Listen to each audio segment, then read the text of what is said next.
This is the local and national news from Fabulous 103 FM, and it would be fabulous if you subscribed. It's easy. Click the subscribe button, and at the same time, click the like button too. It's been predicted that the cost of electricity in Thailand is about to take a massive hike from September through to the end of the year. This as Thai media reports on a statement due on Monday that's expected to see the cost of a unit shoot from 4 to 4.72 baht. The 18% hike is blamed on the increasing cost of fuels around the world, such as imported gas, which is used to power Thailand's energy stations, and follows a 47 satang hike in May. Combined, the two price rises result in over 35% cost increase to consumers, both domestic and commercial. Following reports in some Thai media of an order that is said to have been issued to all Thai authorities clamping down on businesses that export, retail or produce cannabis products and are operating without a licence, the Public Health Ministry has rescinded the order and will reissue it once they've had time to review and edit the command that would have seen, and may still see, action taken against retailers selling without a retail licence specific to the weed. The crypto platform ZipMex, licensed to operate in Thailand as ZipMex Thailand, is reporting to investors that they've secured a memorandum of understanding with either a lender or investor to cover their immediate cash flow needs. This following the block on funds withdrawals for those using the platform here in Thailand that has seen the authorities here ordering them to reopen accounting for customers by tomorrow. Whether ZipMex will comply or be able to comply with the order in time has yet to be seen.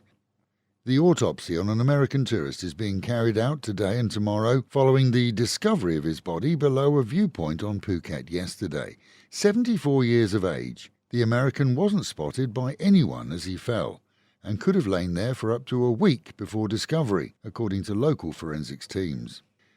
New Nordic Development Company, along with many but not all of the offspring companies operating under the New Nordic Group umbrella, have seen their plans to initiate a voluntary rehabilitation rejected by the courts this week, with New Nordic claiming that most of those who were owed money supported the rehab application, a bankruptcy protection order. Reality is that over 200 petitions from entities were lodged against them by creditors, and the Pattaya courts were due to decide this week whether the company would be allowed to attempt to recover whilst not paying off any of its debt or keeping up payments to so-called investors.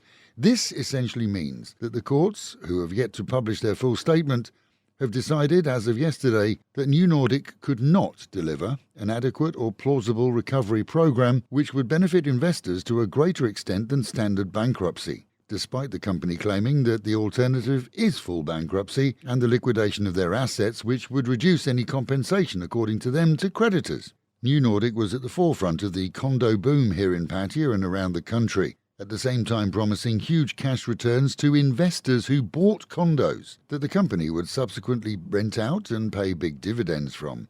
Those condo owners, though, in many cases do not have title to their property, and so become listed amongst other unsecured creditors.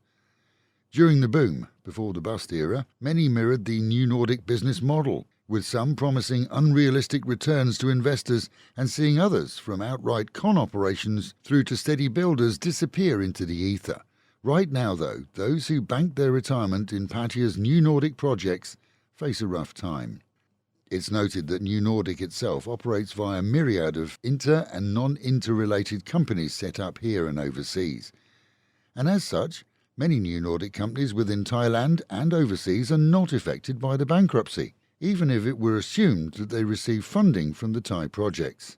The issue of accounting is likely to be a nightmare for bankruptcy auditors, but right now the projects that are affected are Atrium, Castle 1 and 2, Club 1 through to 3, Marcus 2 to 3, VIP Suites 2 to 6, Trend 1 to 7, VIP 1 to 6, and Phetchaburi Park.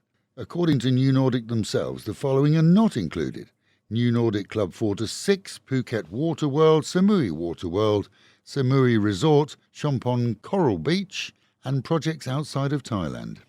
Meanwhile at home, and as the city sees celebrations of the birthday of His Majesty the King today, traffic coming into Pattaya was heavy yesterday for the start of the 4-day weekend. Megan's What's On guide replaces the news over the weekend to keep you up to date with events, along with great discounts around the area. and a video version of the interview with Britain's ambassador, Mark Gooding, answering questions posed by our listeners, goes live on our YouTube and Facebook channel later today. And with the Met Office promising highs for today and over the weekend of 32 dropping down to 27, a guarantee of a hot and humid 4 days with isolated thunderstorms.